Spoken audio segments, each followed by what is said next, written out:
let's flip to the next slide and see what we've got see here on the economic stuff. Oh yeah, this is we talked about this economy Yeah, getting worse. this is the one I was trying to get to. So just wow, starting with getting better. Only 14% of people say it's getting better. And so Trump, by the way, folks, every time he goes out and says, I mean, Andrew, don't you think every time he goes out and says the economy's booming, golden age, everything's great, now it's become like an insult to people. Yeah. Now it's become, even for his own supporters, because if you think about his own supporters, if you think that they fall in that category of about the same and getting better, and you've got 35%, which is the Trump back in the envelope base number, guys, even those people are like, no, man, we're not buying it. No, 14% getting better. I would say most of these people in the about the same or getting better category are homeowners. They are comfortable. They have safe jobs. And these people in the getting worse category are paying increasing rents. The job market is scary. We have this hiring firing freeze right now where, there are not good jobs for people to go out there and get. There are not high paying jobs. The job market, especially for white collar jobs right now, is frozen right now because of AI. Right. They're like, wait, we're not going to hire these people and accrue all these potential, liabilities from hiring all these people if AI is going to replace them in a year or two. Right. And it's another one of those things where this is a force pushing on Trump now. He is becoming more and more reliant on the tech money. Less and less so on the institutional money that powered the Republican Party for years and years. And that part of that is losing these incumbents like John Cornyn. Yep. They become more dependent on this industry, and this industry grows more and more powerful, and it squeezes the rest of the economy. It's a really hard story to tell, regular people in America who don't work in tech, who don't work in AI, that things are getting better. They don't believe it because it's not the case. All the evidence has the disadvantage of being untrue. Yeah, for real. And I think we have some more on gas here, or the economy. I think we have some more numbers. Negative 34% on his handling the economy. Now remember back to pre-2024 election, Trump was hailed as, the economic genius from the last 5 years. And, he managed to place it all on Biden. All the inflation, all the COVID spending didn't land on Trump's lap. That landed with Biden. And, it is remarkable, truly remarkable that he has slid 34 points. Now that's more than his approval rating overall has slid. So that tells you that this issue is highly salient. And to go back to it again, folks, I mean, Andrew, you and I talked about this 100 times. The imaginary Donald Trump in the heads of many Americans who watch The Apprentice was, he's a great deal maker. He's a great negotiator. He understands business. He understands the economy. He'll make us rich. Yeah. And I don't think, unless your name is Mark Zuckerberg or Peter Thiel or Elon Musk, you're not feeling that out in the country right now. You're not. This is Jesus. So, this is approval of Trump's job on the economy. Who says it's getting worse? Now, really, the remarkable thing here is strongly approved. That is hollowed out so much.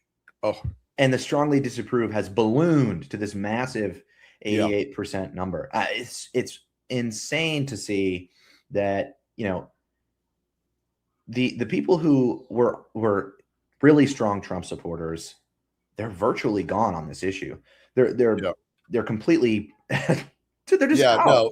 You're right. They have essentially disappeared into the reality, they can't spin it to themselves when they're paying $6 for gas. No, they can't sit at the pump and go, I'm really paying $2. It's okay.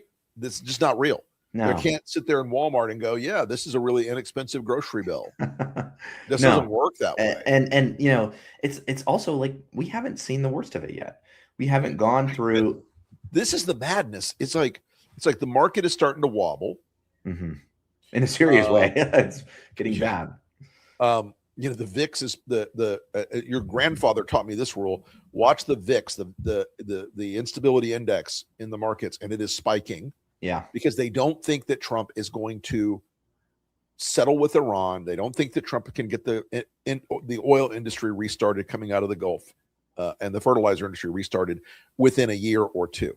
Right. That economic pessimism is sinking into people on how long they anticipate the shittiness will last, because now they think it's bad. Let's jump into the Iran slides for a second, and we'll have some of that. Doing great, Donald. You're doing great. 62% disapproval on Iran. It's really no surprise the war is still smoldering. And smoldering. I'd say it's blazing. The rubble there. I mean, guys, Iran is this week hitting American forces. This week hitting Israel. I thought it was interesting. It's sort of a role reversal. They shoot down one of our helicopters, and we're vowing retaliation. This is what Iran has been doing for years and years. For years. They vow retaliation. So who's the paper tiger here? We can keep going. Yeah, Abu Fred over here in the White House is now, what's next? A fatwa from Donald Trump? So I mean, I wouldn't be surprised if you saw it on his Truth Social. So this is a percentage of Americans who say that Trump is ineffective in negotiating with Iran. 2/3 of all Americans. Even a third of Republicans say that he is. And independents, 75%, 3/4 of independents say he's ineffective at negotiating with Iran. And I think that's pretty evident. I mean, we're still fighting. QED everything. Obviously Democrats are against him, but how much longer will the war last? This is what people expect. This is dark right here, guys. This is very dark. Now, 42% say a year or more. Imagine a year or more of this war with Iran. Gas prices are going to be $10 a gallon. Yeah. Oh, easy. Or worse.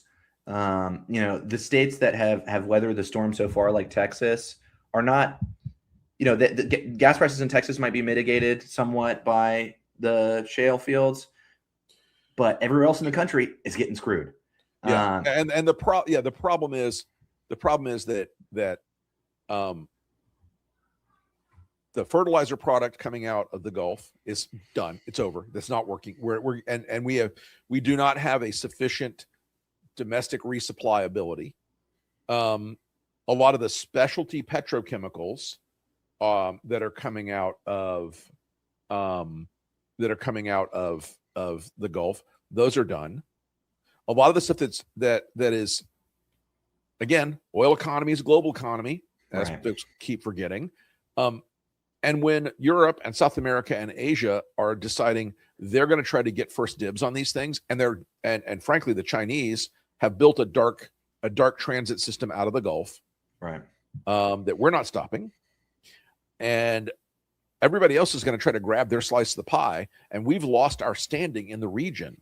It just blows my mind every day. Yeah, I mean, I think I might be one of those people in the 42% that say that it's going to last a year or more. I expect that the next president is going to have to wrap this up.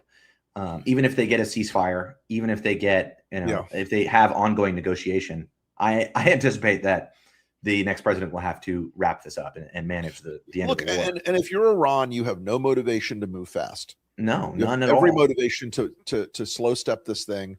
You have every motivation to drag down Trump, to drag down the Republicans. You have every motivation to wait and wait and wait.